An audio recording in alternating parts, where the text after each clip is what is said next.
кога одите на државен лекар, лекарот се убедува дека ништо не е. Ако идете на приватен лекар, лекарот се убедува дека сте многу болни, па треба ајде да провериме да бидеме сигурни, нели?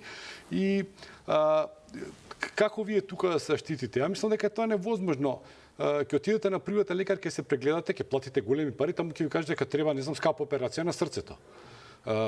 Вие за да отидете на државен лекар, треба да чекате 3 месеци најмалку за да... Ета. Само момент. Да, може би тоа понекогаш чини изгубени животи. Да. Така е. А за да одите на друг приватен лекар за второ мислење, па треба да дадете уште некои 500 евра за тој преглед, тоа не се воопшто ефтини прегледи. Така да, тука јас мислам дека сериозно, ама навистина сериозно, треба да се замисли некој во оваа држава, дали баш е нормално да се приватизира се во оваа држава, а тука особено за здравството, а ако се сеќавате, не така одамно имаше предлог и брзата помош да се приватизира.